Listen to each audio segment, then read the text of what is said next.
नमस्कार मेरे प्यारे मित्रों, कैसे हैं आप सभी लोग। मैं हूं मोनिका कज़र, आपके अपने चैनल अवेयरनेस नॉलेज लाइफ पर। तो चलिए, आज का हमारा छोटा सा विषय है व्हाट इज़ आईपीसी 354। 354 क्या है, कौन से अपराध घटित होने पर हम इसे लागू कर सकते हैं और इसको हम कैसे जान सकते हैं और कैसे अवेयर में ला सकते हैं। तो चलिए हम जानते हैं।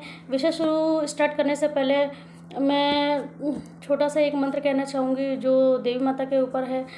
या देवी सर्वभूतेषु शक्ति रूपेण संस्थिता नमस्तस्यै नमस्तस्यै नमस्तस्यै नमो नमः। या देवी सर्वभूतेषु शांति रूपेण संस्थिता नमस्तस्यै नमस्तस्यै नमस्तस्यै नमो नमः।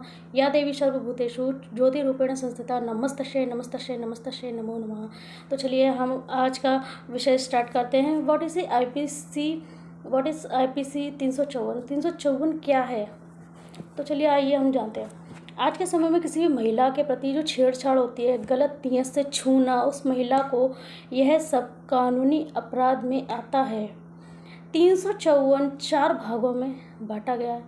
तो इसको 4 भागों में कैसे बांटा गया है और क्या क्या इसके नियम हैं और कैसे इसको कानून का हम इस्तेमाल कर सकते हैं। जब कहते हैं ना किसी महिला के साथ छेड़छाड़ अपराध घटित होता है तो वो कोई भी किसी भी प्रकार का कानूनी एक्शन नहीं लेती है, जबकि एजुकेशन के साथ साथ हमें लॉ का ज्ञान भी होना चाहिए। तो चलिए हम जानते हैं। हम महिला को जागरूक होना पड़ेगा। कैसे जागरूक होना पड़ेगा? लॉ के द्वारा, यानी कि कानून की हमें जानकारी होना बहुत आवश्यक है कि हमें कौन कब कहाँ किस समय कैसे छू रहा है और कैसे हमारे साथ अपराध घटित हो रहा है, किस नियत से हमें देख रहा है। ये जो भारतीय दंड संहिता आईपीसी 354 धारा में लागू की गई है। तो इसका प्रावधान है इसमें 354 में। तो आइए हम जानते हैं डेफिनेशन।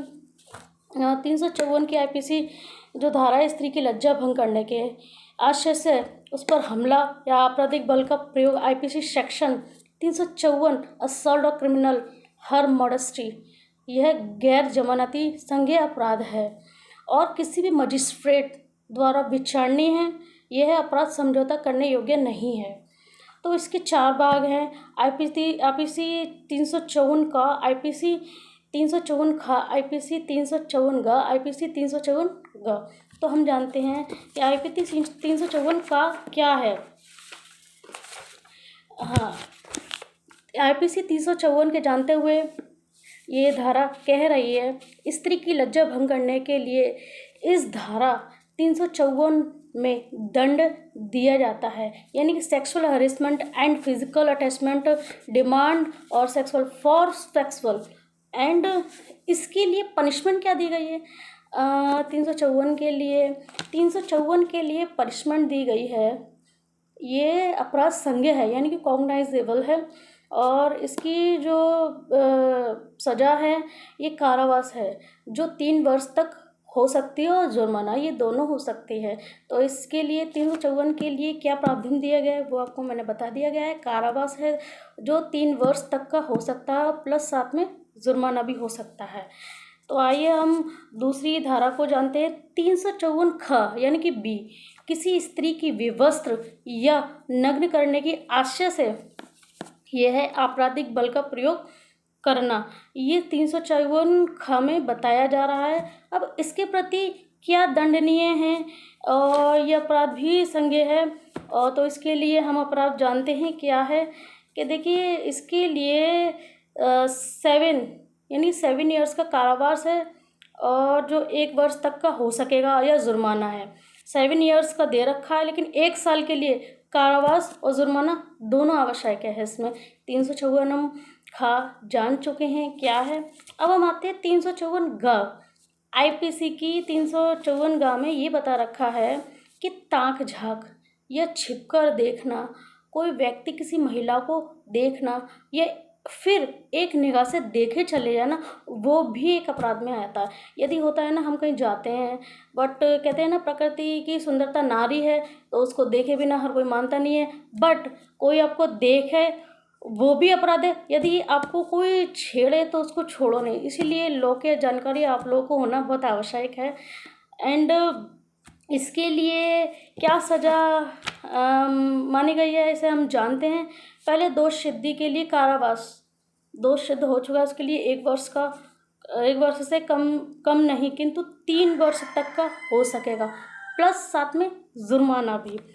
तो हम नेक्स्ट जानते हैं 354 ग, पीछा करना। कोई व्यक्ति किसी स्त्री का पीछा कर रहा है तो ये कानूनी अपराध में आता है, क्योंकि हमें अवेयर रहना चाहिए, चारों तरफ देखभाल कर हमें चलना चाहिए, आगे पीछे कहाँ कैसे कब कौन किस तरह से हमारा पीछा कर रहा है और कैसे क्या अपराध घटित हो सकता है हमारे साथ, इसलिए हमें अवेयर रहना चाहिए। 354 घ हमें ये बता रहा है स्टॉकिंग यानी कि पीछा करना। तो इसके लिए क्या प्रावधान दिए गए हैं सज़ा के लिए, तो आइए हम जानते हैं कि प्रथम दोषी सिद्ध के लिए 3 वर्ष, यानी कि पहले जो दोष सिद्ध हो चुका है 3 वर्ष तक का कारावास, साथ में जुर्माना। द्वितीय पश्चावर्तीय दोष सिद्धि के लिए जो दूसरी बार सिद्ध हो चुका है उसके लिए 5 वर्ष तक का कारावास हो सकता है और जुर्माना भी।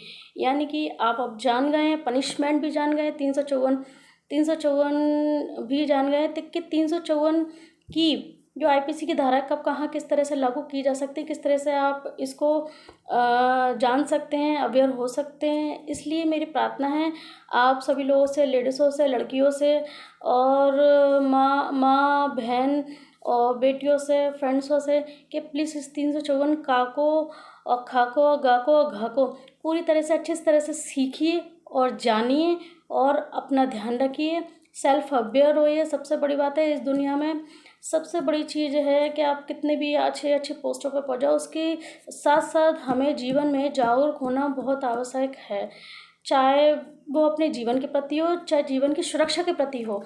तो यही मेरी आप लोगों से गुजारिश है फ्रेंड्स एंड माताओं बहनों, अपनी बेटियों को, अपने आप को सिखाइए कि 354 कितने इम्पोर्टेंट है, हमारे लिए लॉ का ज्ञान होना कितना आवश्यक है। सो प्लीज़ इस वीडियो को लाइक करें, सब्सक्राइब करें, कमेंट करें और प्लीज़ शेयर भी ज़रूर करें। मैं इसलिए आपके लिए बहुत अच्छी अवेयरनेस की वीडियोस लाती रहूँगी। मुझे आपका प्यार और आपके आशीर्वाद की बहुत ज़रूरत है। सो थैंक यू मेरे प्यारे मित्रों, मैं चलती हूँ। ध्यान रखिए अपना सभी लोग। Thank you.